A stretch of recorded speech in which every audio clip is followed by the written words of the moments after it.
Good morning, everyone. So to start the webinar, we'll give you a brief presentation in the Condor Group and our history. So our history actually traces back 70 years to the foundation in 48.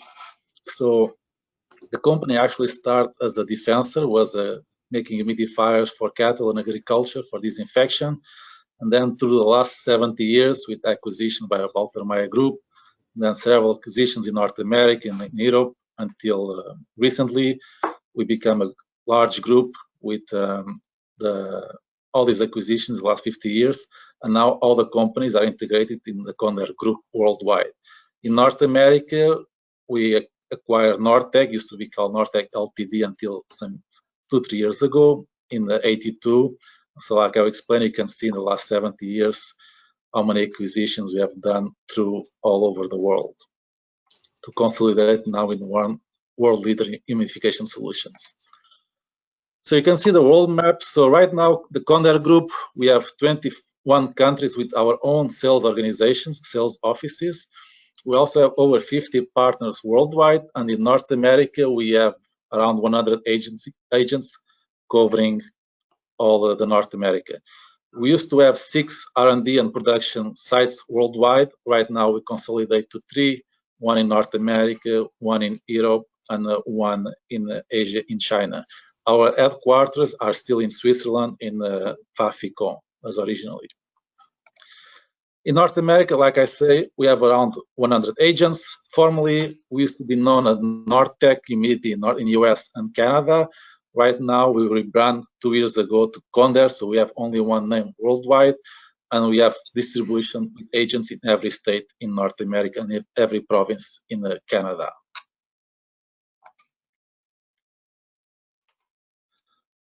So now my colleague.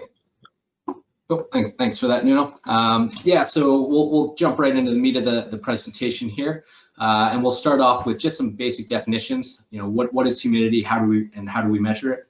So we define humidity as the amount of water vapor in the air that can be measured either in absolute or relative terms. So absolute humidity is actually defined as the mass of water in a volume of air. So typically you'll see that as grains per pound or grams per kilogram of dry air.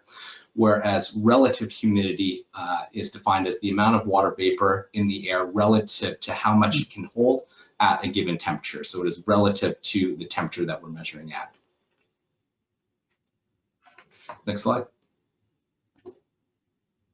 So there's 3 main reasons or areas why we would want to humidify and where humidity plays an important role. And that's people, product, and process. So you know, the importance of humidity control for product and processes is well known and has been established for many, many years. You know, it started as, you know, agriculture disinfection in our spray nozzle systems. And, you know, we saw really the benefit to humidity for certain processes and industries as well. However, in recent years, and given the current pandemic, the importance of humidity for people and health really needs to be known. And that's something that we at Condor are working really hard to establish. And we'll talk about that throughout this presentation as well.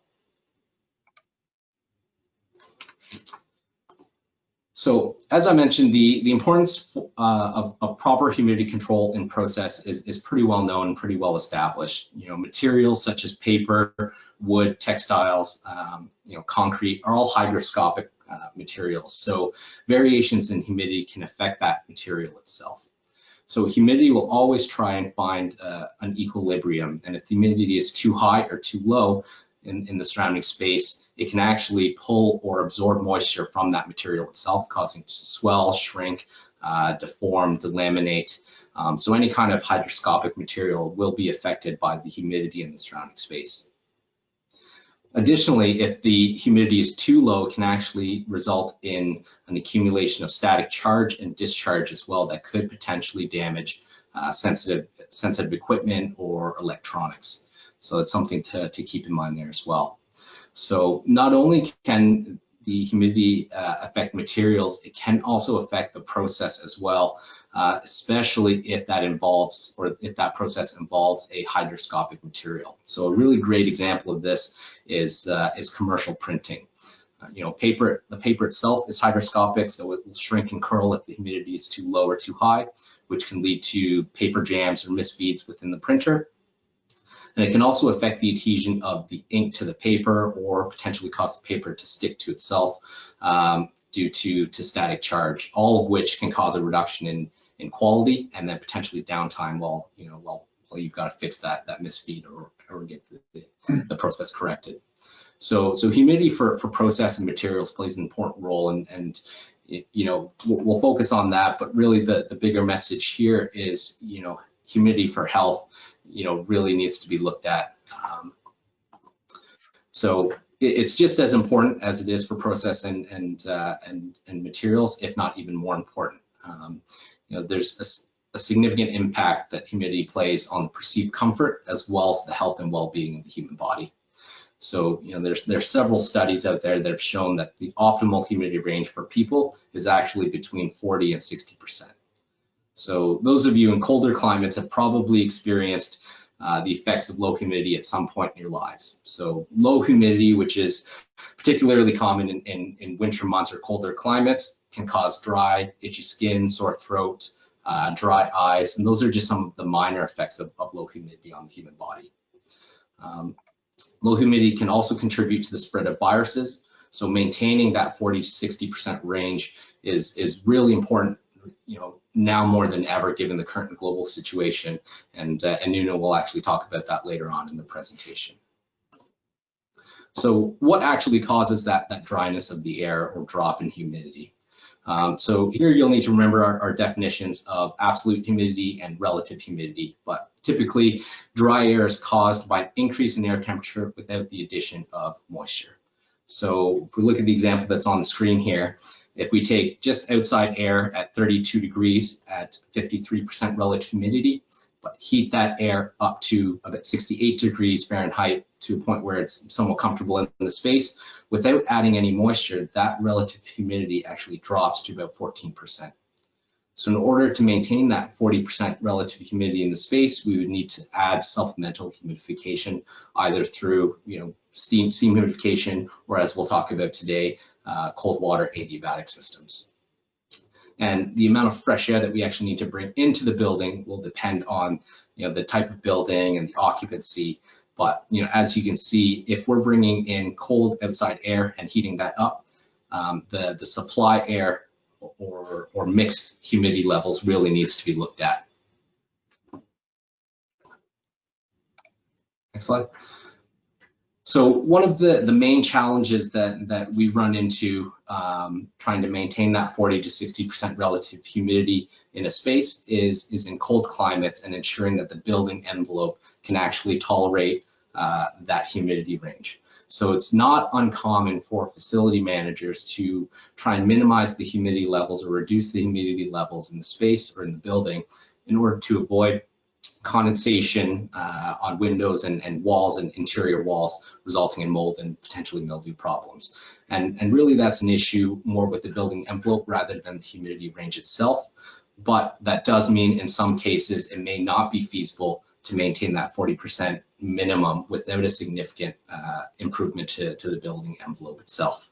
So this is fairly common in older buildings in colder climates, and again, Nuno will talk about this later on in the presentation.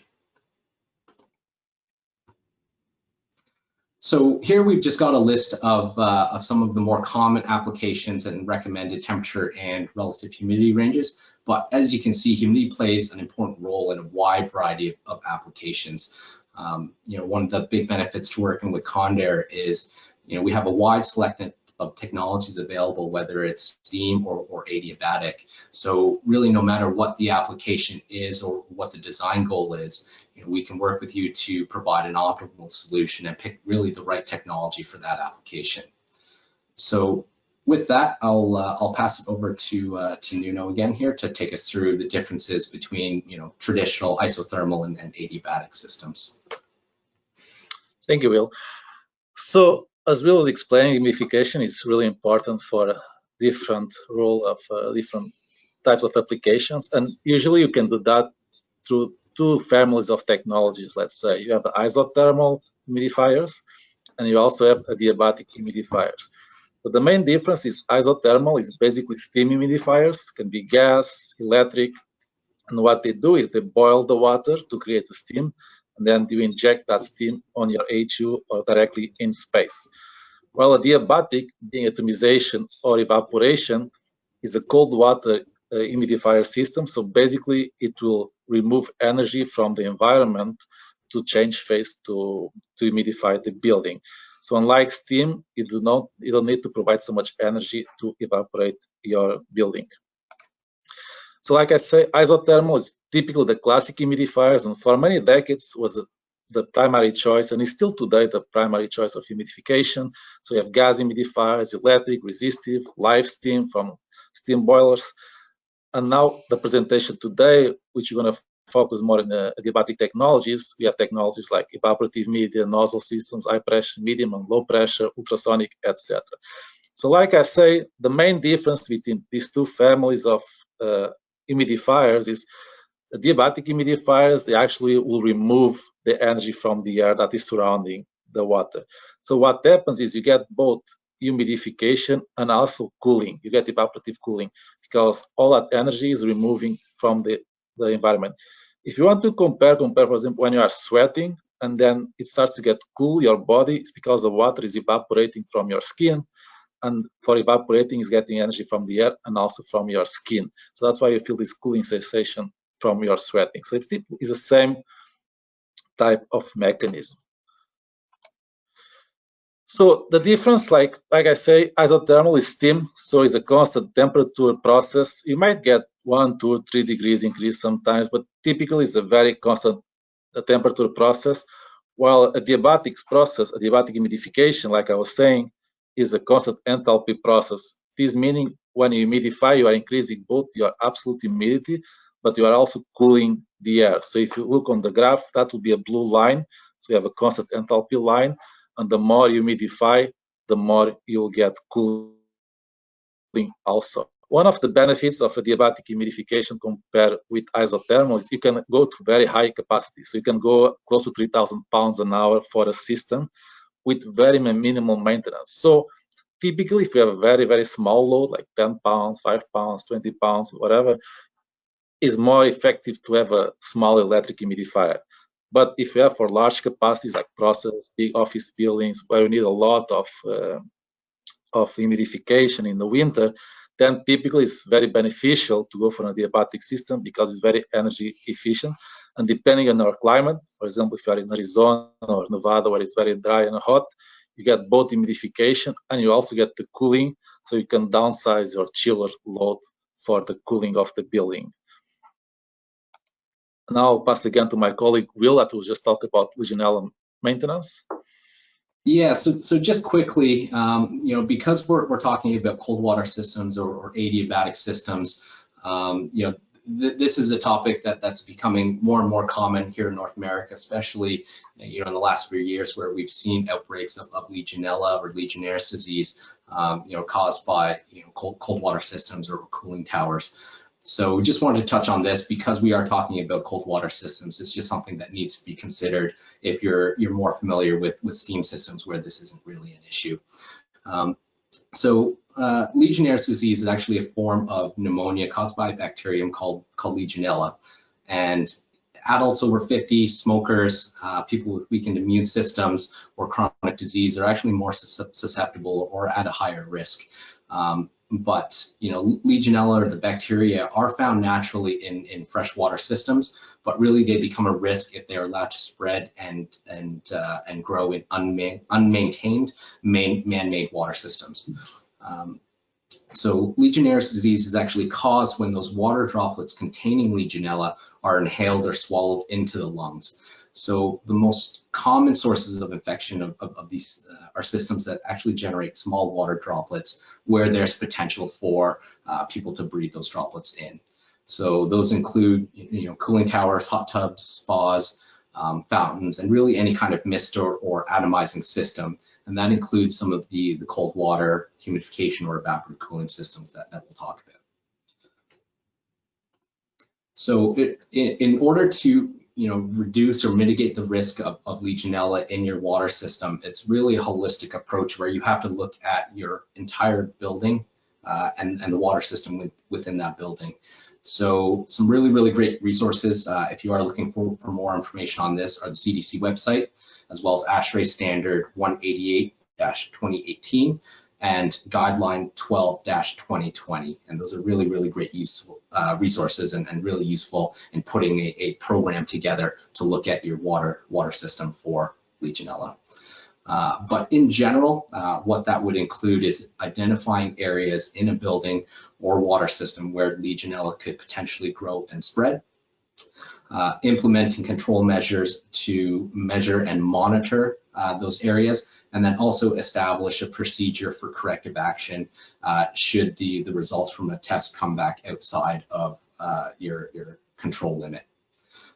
In terms of the systems themselves, some key considerations should be keeping the water temperature below about 77 degrees Fahrenheit. We all know that warmer water can promote the growth of bacteria, so we typically try and keep that water as cold as possible.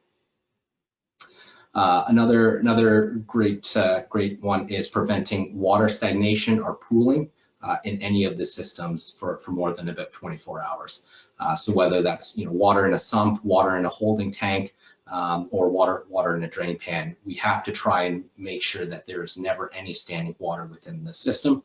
And that also includes, again, the supply lines up to the systems as well.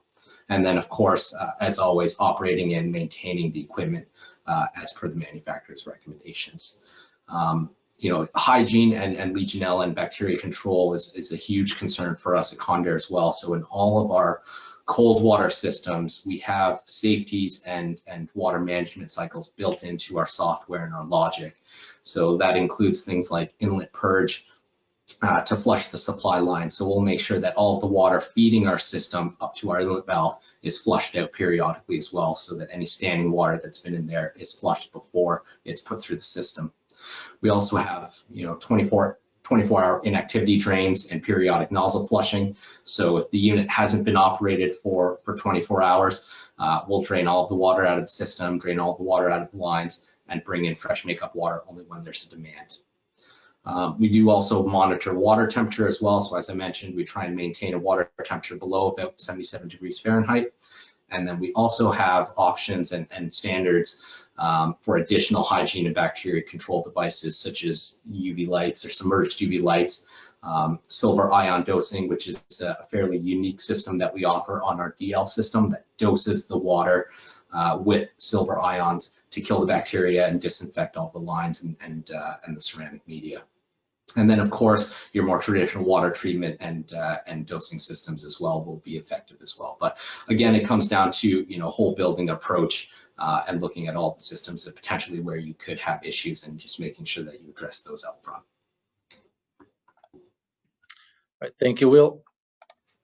So just to give a quick run of our adiabatics after this great discussion about Legionella. So we have different types of adiabatic humidifiers in our portfolio. I just show you some examples to give you just an idea. It's not the focus of the webinar, but we have very large systems, typical HVAC in duct applications, from evaporative media to nozzle systems to hybrid systems with ceramic media. And then we also smaller systems, typically for direct room systems, so like less than 40, 30-pound systems when you have a small building or application and you don't want to a very large equipment. So we also have, we have everything from 7 pounds to 3,000 pounds in our adiabatic range. Just to give a comparison, so one of the main reasons why people choose adiabatic technology is the payback. So the energy, especially when you have very high loads in our buildings or your applications, electric or steam can become very, very expensive. So in this first slide, I'll show you a comparison between different technologies. You can see on the left, you have electric humidification, then you have gas, steam exchange, compressed air, and then on the right side, you have typical adiabatic systems like high pressure, hybrid systems, evaporative media. So this graph is only energy, so it doesn't include water or preheat. And that's something I'll explain in the next slide. In winter climates, when you use adiabatic humidification, typically you will need to preheat the air before the humidification. That's why, like I was explaining before, you get also cooling from adiabatic humidification. So if you want a living set point, for example, 55 degrees, typically you'll need to preheat. If not, the air will be too cold on the discharge side. But from an energy point of view, you can see the difference. For example, this example is 1,000 pounds an hour, a load, classic load for a large building.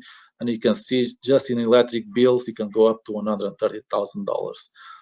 Now in the next slide, so what we did here is we take everything in consideration. So we have close to 2,000 pounds an hour humidification load, was 5 DL hybrid systems installed, and we take in consideration preheat, maintenance, water, RO water. So because adiabatic humidifiers, most of them, they need RO water, so treated water. They cannot use tap water.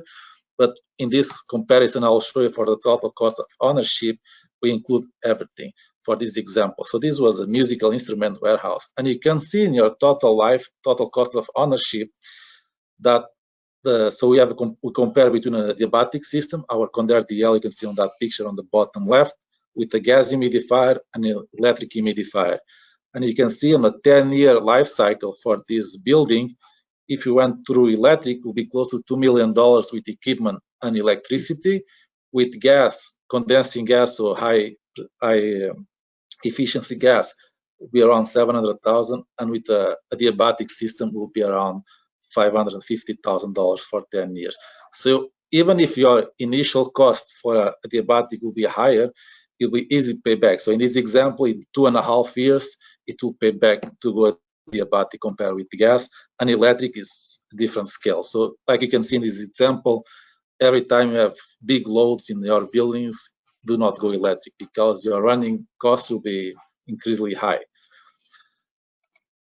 One of the things also is when you install adiabatic humidifiers in your building, you have to be careful with the control. Like I was saying, you also get cooling from humidification at the same time because it's a adiabatic process.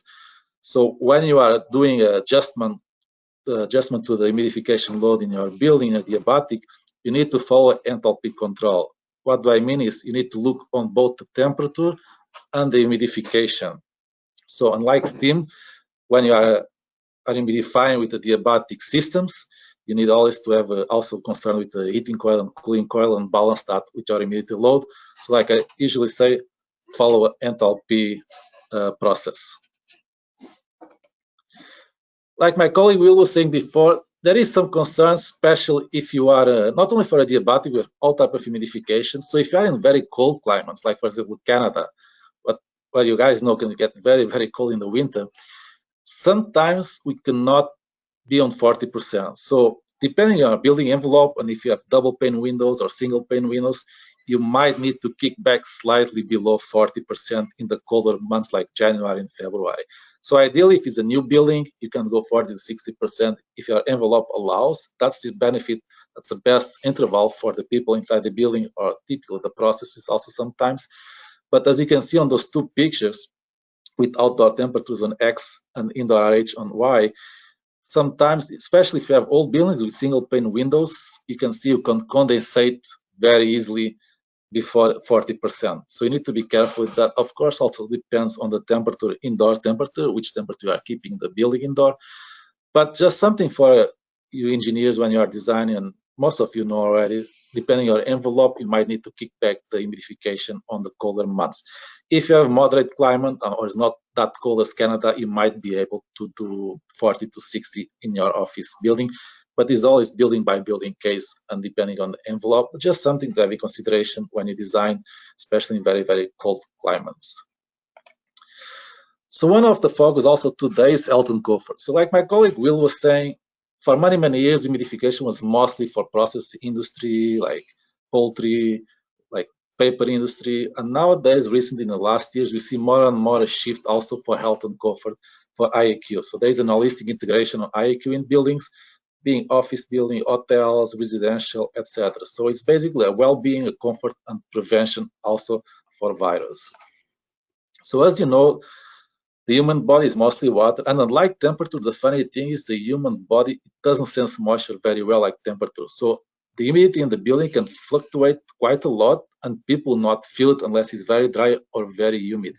But the effect will still be there if you not feel. And if you have too dry air, not only have dehydration on the body, is also there is a big risk of getting virus from being a flu or now the COVID, because as I was going to show you after, those type of virus, they stay longer in the building active when the humidity is very dry in the building.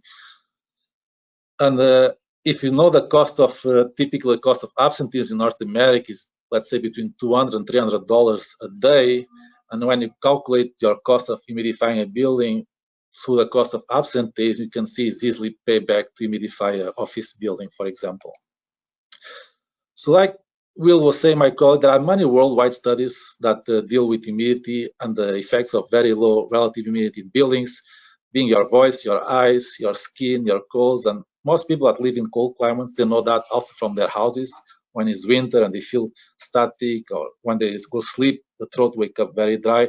That's all effects of very low RH. And these effects that, unlike temperature, is a prolonged effect. So it's something you'll feel after weeks, months, more and more. So it's like a slow effect, but very prejudicial to your health. So also, you can see this graph here on the left. So this is a Stirling-Schofield diagram. Is very common, showing ASHRAE documentation and guidelines for humidification. And you can see when they look on bacteria, virus, fungi, mites, etc. See, there is a very good range between 40 and 60% where there are minimal effects compared with it being very humid or very dry. So that should be always our target for health. Process will be different. It can be sometimes 90% humidity, depends on the type of process. But if you are looking on people and the human beings, that's where you always want to be, between 40 and 60% for your health. So one of the things is unfortunately quite discussed nowadays, the COVID, so the transmission of virus. So there are also several studies, and there is a website you can go 40to60rh.com, and you can see all the references are there, different studies are being done. And people and researchers, they have realized that when your humidity in the building is between 40 and 60%, it's when you have the short length of the virus in the room. So there are different theories. There have been studies a lot about the salt casing and the membranes of the virus, but we have seen in labs, and you can, like I say, you can go to this website if you want to read more about the studies, that when the air is too dry, typically there will be like the salts in the virus, they crystallize and they'll just stay in the room active. Or when it's too humid, they also stay. But when it's between 40 and 60%, you see we have observed that is the range of humidity where the virus in the room have the shortest life being active. So that's very important these days, especially the winter is coming in 1-2 months in North America, also in Europe. So if your building is very dry, that will be a right time to humidify your building before the full season is coming, and now also, unfortunately, the COVID season, to have between 40 and 60%. So the future of humidification. So like we started in this presentation in the beginning, so for many decades, humidification was mostly industrial process and conservation. So people, because they were afraid of mold and the buildings sometimes were not very well built, so there was always kind of people afraid to humidify the building to keep a comfort level, right? So it's mostly a process, industrial productivity for painting, etc., etc. So all this process in industrial, and was mostly steam. There was also high pressure systems and media, but because the technologies were older, the hygiene was not that good, was still steam was probably 90% of all humidification being sold. Also for diffusion of materials. So now we are seeing a trend. So of course, the industrial process, they will continue forever. There will be always a demand for a humidifier for the process.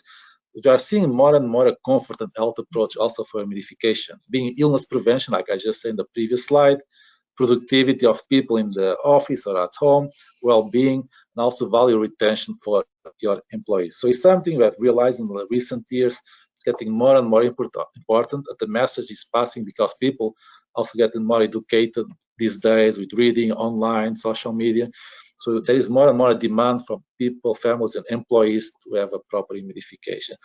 Of course, what's bring after this demand is the energy. So steam is a very safe humidification mechanism, but like I say, you have to boil the water. So there is no magic there. You always need to boil it. So it's always not going to be energy efficient. So The problem is if you have very large buildings, and especially if you are in states with very strict energy footprint rules, like California, for example, you might get in some issues to provide steam humidification. That's why the adiabatic technologies provide a very safe solution, a very good solution, because they are good for the energy and atmosphere, and then not only that, they have payback. You can get innovation from green building standards, and also you have all the connectivity, Internet of Things.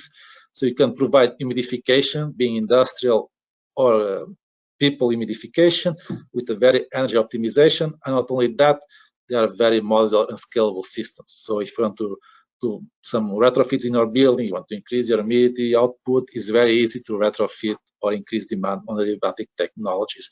So that's why you see the future of adiabatic. Of course, industrial process, they'll all continue, but we are seeing more and more a demand for health and comfort, being also in hospitals, patients' rooms, waiting rooms, etc., etc. So energy is very important, like I was saying. Like I explained, sometimes you might need to preheat. So depending on your location, depending on your weather, you might need to preheat for 1 month, 2 months, 3 months. It really depends on your location. And with Condair, you can always contact us, and we can do energy analysis, and we can provide different technologies and your payback. So it's always possible.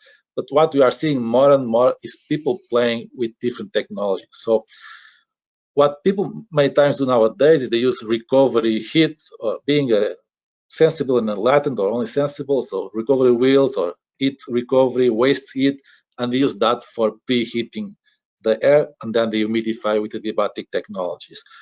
Also, be careful, especially in North America, when you're using your airside economizer for the building. If you bring large quantities of fresh air, it's good for the building, but you need to balance also with all the other systems, so you do not increase that much your humidification load. If the more you bring fresh air, the more it's useful to have recovery technologies, because then you can use that to preheat your humidification air. One of also the advantage of adiabatic technologies, humidifiers per se will not get you any points typically in certification schemes, but you can use them as energy or in the environmental quality, innovation. So there is points also can help you achieve that gold certification or whatever is your standard. Not the equipment itself, but the use of the equipment also. But like I say, there are many ways. If you have waste heat in the building, also you can use that. So it's always a matter of design. So, but typically, like I was saying, if you have a large load, typically more than 100, 200 pounds an hour, almost all the time is economical to go for adiabatic technologies on the long run. Now I'll go back to my colleague Will. Okay, perfect. Thanks, Nino. Yeah, so it looks like we're just a bit ahead of schedule. Just a couple more slides here, and then we'll open up to questions. But really, one of the main points that we want to get across here is the importance of humidity, not only for process and product, but really for health and human comfort as well. In terms of who we are at Condair, our goal is to become or be the global leader in humidification and evaporative cooling. And if you look at our product portfolio now, you'll see that we have a full range of isothermal or steam humidification systems, and then also a full range or complete range of cold water adiabatic technologies as well. So really, I like to think of us instead of as being just a manufacturer, a solutions provider. So we'll work with you to find the right technology that meets your design guidelines, and also meets the engineers or end users requirements in terms of the system. In terms of tools and software, we have a lot of things that are available online. If you want to look at our help software, it's condairhelp.com, and that will allow you to actually go in and run a load calc that you can share with us at Condair or share with your local rep, and all of that is free to use online. And then we do also periodically have classroom and online training sessions and education training sessions. And then I guess with this whole global pandemic, we will be doing and have been doing quite a few webinars online as well, just to make it a little bit easier to access. We do also offer a full service program. So, we talked today about the importance of hygiene and maintenance on cold water systems, even more so than more traditional steam systems. So we do offer full service programs with factory trained technicians as well. Next slide there, Nuno. So just to summarize, the key takeaways here, in terms of adiabatic technologies, there is really a case for adiabatic technologies where you might traditionally consider using a steam system with really good payback for medium and large loads. So if you do have a system or a design that is over 150, 200 pounds an hour where you're looking at steam, certainly reach out to your local rep or to us at the factory. And if you do want to look at a comparison between steam and adiabatic, we can certainly do that with you. The other key takeaway for today is the importance of humidity on health and indoor environmental quality, and really trying to maintain that 40 to 60% relative humidity, not only for human comfort, but really for health and well-being as well. So hopefully you've seen that we at Condair, we do have a lot of experience in this, and if you do ever have any questions or need guidance on an application, certainly do not hesitate to reach out. Our contact info is here. Condair.com is our website. We've got a lot of really good info and white papers on different applications, and then of course you can always contact us at the factory as well. So we're a few minutes ahead of schedule here, but I will open it up to questions. So if you guys do have any questions, feel free to type them into the chat box, and we'll answer them as they come in here.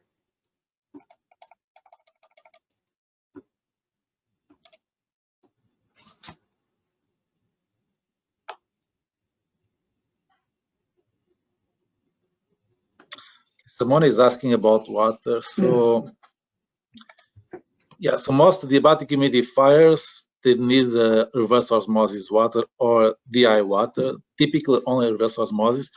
Usually the only adiabatic humidifiers you do not need treated water is media systems, and that's why? Because the water evaporates from the media, so all the minerals, all the scaling will stay in the media. So after some years, you typically replace the media, but all the typical nozzle systems, they need treated water.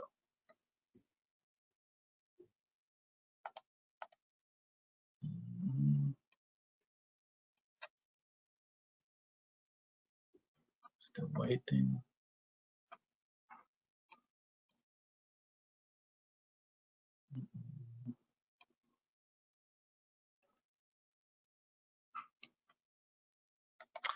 For maintenance, so typically adiabatic systems, they have very low maintenance. What's most important with adiabatic technologies is the water you feed the humidifier. So if your water is good and under the specs we recommend, typically our adiabatic system is very low maintenance.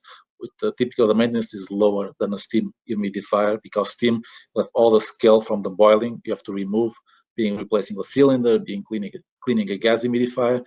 For adiabatic humidifiers, typically if your water that you are feeding is good, they have very low maintenance. Of course, there is also some maintenance always, but typically it's very low.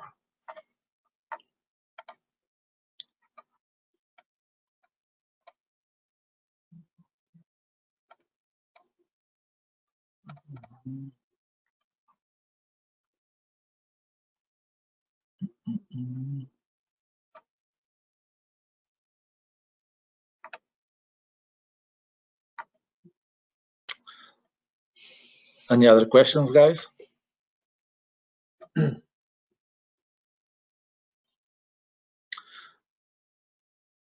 Yes, like I was saying, when you have my colleague Will was saying, when you have a adiabatic humidifier, it's almost like an application. So it's not like you're buying a box, it's like you're buying an application for your building. So our experience, being me, Will, our colleagues, we can always help you being on the design phase, on the preliminary phase, which technology, depending on the building. Also, something we didn't touch much on this presentation is the residential humidification. That's something is coming very strong in the next years because people more and more are installing humidification in their buildings. That will be small humidifiers. And even for residential humidification, you also have adiabatic humidifications. Most of you might know the small bypass you install in your furnace.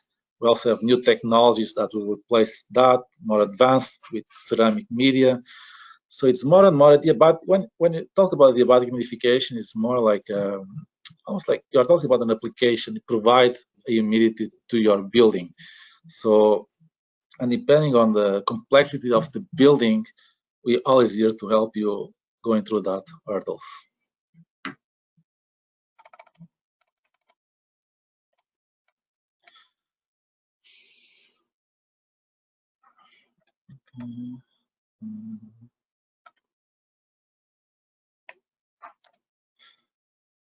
Okay, someone was asking about the distance. So when we install a adiabatic humidification on an edge or on a duct, your section length typically will depend on the technology you have. So we have humidifiers that only need 24 to 30 inches of a section in your duct or in your HU, up to 5-6 feet for high pressure, depending on the technology. Like media, for example, you don't need almost any section length, but depending on your technology, you have a different section length you need to provide for the installation of the humidifier. If it's a direct room humidification, then you have to typically run high pressure lines, or if it's a small equipment on the walls, but that will be more with the building owner to decide where to install. But typically in the HU, we can have from 20 inches to up to 5 feet, depending on the technology that you guys select for humidification.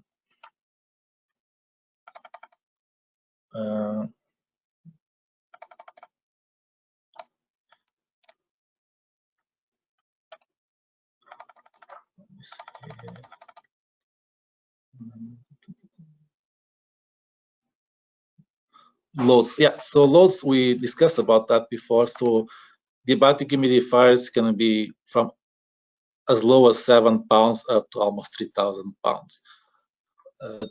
Depends really on your application, of course, on the humidification load. One thing is to be considered when you have very large humidification loads, you have to make sure your building has enough pressure on to supply the humidifiers with so much water. That's something also important. But like I say, you can go for a very small 5-7 pound humidifiers, like for example an ultrasonic humidifier, up to a nozzle system that can go up to almost 3,000 pounds an hour of humidification. Yeah, Nuno, just to add to that, one of the great things about, adiabatic systems compared to, more traditional, boxed or packaged systems like the EL or the RS is that they're very customizable and very scalable as well. So a lot of applications where we're seeing adiabatic systems being used, data centers is a great example. Those are typically very, very large air volumes, and they're trying to maximize the amount of free cooling that they can get off of those systems. So it really makes sense to put in an extremely large capacity system to get the benefits of the humidification, and then more so the benefits of the evaporative cooling system. So, one of the real benefits to the adiabatic systems is they are very, very scalable, and in some cases very customizable as well, depending on who the client is or what the requirements are for the system. So there's a lot more flexibility on adiabatic systems in terms of design and layout when compared to more traditional steam systems. Will, someone is asking about cooling. I don't know if you want to explain, because we didn't touch much about evaporative cooling. Okay, what's the question? For using it just for cooling, not for humidification.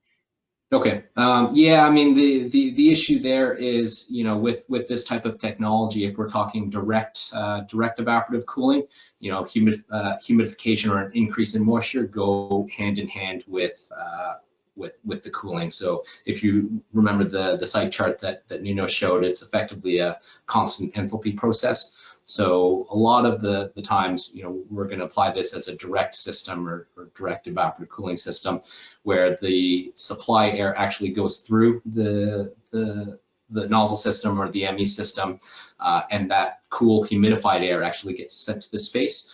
In the case where you don't actually want that added moisture, that increase in humidity level, we would be looking at more of an indirect system, either with a plate heat exchanger or something like that, where we're just taking advantage of the cooling effect, but not actually adding any kind of moisture to the space. So just something to keep in mind that, if you don't need the cooling, you'd be looking, or don't need the moisture gain, you'd be looking at more of an indirect system. Whereas if you're able to tolerate, a higher relative humidity, we can go with the direct system and take advantage of the cooling and humidification as well. Yes, that's a good question. So what we have seen also in the recent years is lots of people nowadays, what they are doing is indirect cooling. So what they do is when they have makeup air units, 100% outside there, they have, for example, a media system on the exhaust. They humidify, or in this case, they try to cool as much as possible, maybe go to 90-95% RH, and then they recoup that cooling with the heat exchanger for the outside air. So you don't really care if your air is close to condensation because it's going outside, but then you get all that cooling transferred to the incoming air that goes into the room. So that's something that will work very well. Like I say, we have units with 100% outside air using heat recovery because you are not really concerned with your latent heat, right? I know Will also, if you want to talk about data centers, what we do with the media. In what context? In terms of replacement? For cooling. Okay, yeah, I mean, in my experience, I think over the last few years, we've seen a large increase in data center using these types of systems. In previous years, we've seen, atomizing nozzle systems, but, as Nuno had mentioned, anytime we atomize or spray water into the air, we have to treat that water. So typically we have to go through an RO or a DI system. And, on the data center side, energy for many years was a huge concern, trying to get to the lowest PUE possible. But, in the last few years where, certain areas have been affected by drought, water consumption is becoming a huge concern as well. So we've seen a shift going from atomizing nozzle systems back to evap media.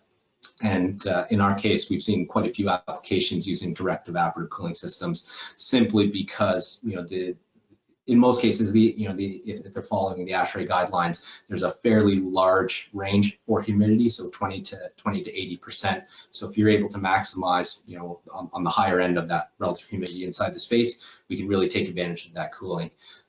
If the concern there again is adding too much moisture to the space, we have seen some installs going to more of an indirect solution. But in the case of direct evap media, yeah, the air goes through that media. We get cool humidified air. A lot of the times they're going to run potable water to that system. So any of the minerals or scale that is in that water will get left behind on the media. And we typically see 3 to 5 years of usage out of the media running on potable water. Again, if you go to a blended RO or even a softened system, you may get some more life of that media. But in general, we see about 3 to 5 years of media life.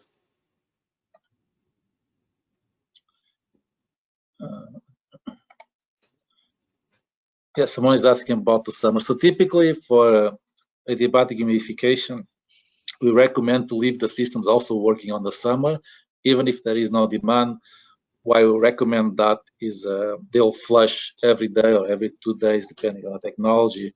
So it's always hygienic. So if you decide in your location you don't need humidification in the summer, and for some reason you want to turn off the equipment, then when you turn it on again, you need to make a disinfection of the system if it's an adiabatic humidifier. So with all the Condor products, the way they are designed by us, if you leave it on, even if it's standby, it will always take care of the hygiene. So it'll flushing frequencies every 24 hours. Or it will. So we always recommend, even if there is no demand in some months, to leave just the humidifier on, because it will do the heat sequences by itself.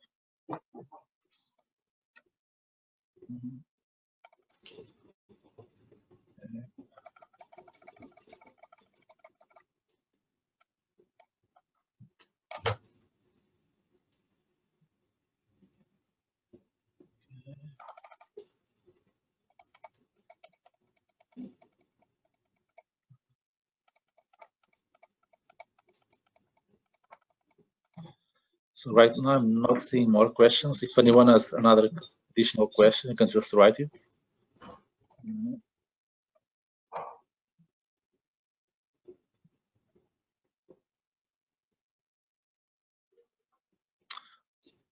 Okay.